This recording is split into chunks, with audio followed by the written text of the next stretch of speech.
So, I want to talk about this app idea. On the surface, it seems pretty simple, but when you start to unpack it, you realize it could have these huge, massive ripple effects, potentially changing everything about how we eat out. Okay, let me ask you something. Have you ever had that feeling? You go out for a meal, you're excited, it's a treat, but then later you just feel awful, kind of sluggish, bloated, just not right. And what's your first instinct? You blame yourself, right? I shouldn't have eaten that. But here's the core idea. What if you're blaming the wrong person? What if the problem isn't your willpower or your choices, but a system that's deliberately hiding information from you about what you're actually putting in your body? Now, just to be super clear, we are not talking about another calorie counting app. This is something completely different. It's all built around this idea of supply chain exposure. The whole point is to track the journey of your food, all the way from some giant anonymous distributor through the restaurant's kitchen and right onto your plate, and make that entire journey visible. So how would it actually work? Well, it would dive deep. It would analyze a restaurant meal from what the menu says to the actual additives used. It would flag stuff like potential blood sugar spikes or a high inflammatory load. It'd pinpoint ultra-processed ingredients. And then, this is the key part, it would cross-reference those ingredients with the big suppliers, the Ciscos of the world. The goal isn't just to say, hey, this might make you feel bad. It's to show you exactly why. I mean, this is the reality for most of us right now, isn't it? It's a simple, frustrating loop. You eat, you feel terrible, and you turn the blame inward. It's a dead end with no data, just a feeling of guilt. But imagine you had data.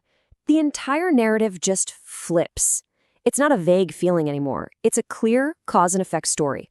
Okay, I ate this dish. Its ingredients came from that industrial system. And here's the proof. My glucose monitor shows a massive spike. And when you arm people with that kind of information, the psychological shift is profound. First off, the shame just vanishes. It's replaced by data. Then something really powerful happens. You start to recognize patterns. And finally, that blind faith we all have, that a restaurant meal is always a special, harmless treat, that trust starts to break down. This is where it gets really interesting for you, the customer. It stops being about one bad experience at one restaurant. Suddenly, you can see the matrix. You see how the same problematic ingredients from the same big suppliers pop up over and over again, just wearing different disguises on different menus. And this is where the marketing fluff meets the hard reality. That house-made sauce you think is so special, the app shows you it's basically a blend of cheap seed oils, sugar, and chemical stabilizers.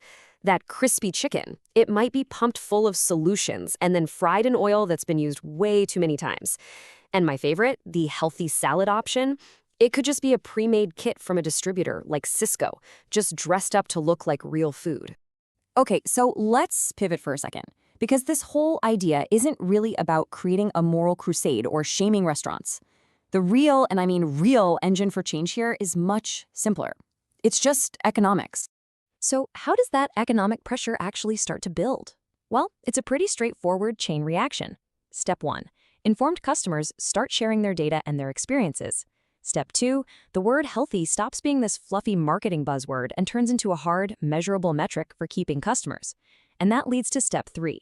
Restaurants are suddenly forced to make a whole new kind of decision. Think about it. The old choice for a restaurant was easy. Buy whatever's cheapest, easiest, and has the longest shelf life from the big guys. But now, with this data in the wild, the choice gets a lot tougher. Do you stick with the cheap stuff and watch your most informed customers walk away? Or do you actually start sourcing better ingredients and make that transparency your new selling point? And that, of course, brings us to the elephant in the room, the giant food distributors. Their whole business model is built on a few really simple, powerful advantages. They're invisible to you and me. Their products are standardized across thousands of restaurants, so everything kind of tastes the same.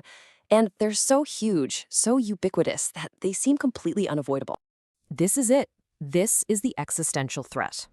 An app like this does one simple, devastating thing to their business model. It rips away their biggest advantage. It makes them visible. For the very first time, it draws a direct line from their product to how a customer actually feels. So what's a system like that really afraid of? Honestly, it's not lawsuits. It's not protests. They have teams of people to handle that kind of noise. Their absolute worst nightmare is quiet, aggregated data combined with widespread pattern recognition. Why? Because you can't argue with it. It's an undeniable truth that just spreads. Which brings us to the final, and maybe the most important point. When you zoom all the way out, you realize this was never just about food. At its heart, an app like this is really a systems literacy tool. That sounds kind of academic, but all it means is it's a tool that helps normal people finally understand how these huge, abstract, complex systems like our industrial food supply chain have a direct and measurable impact on their personal health. And learning to see the world this way is incredibly empowering. It teaches you how systems directly impact your body. It shows you how your choices at a restaurant are often limited before you even walk in the door. It trains you to ask better questions and, maybe most importantly, to start valuing actual, measurable quality over fuzzy marketing vibes.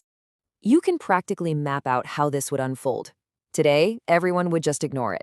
But then, pretty soon you'd start to see online reviews that say things like, "Great food, and it doesn't spike my glucose." A little later, people will literally start choosing where to eat based on how they know they'll feel afterwards.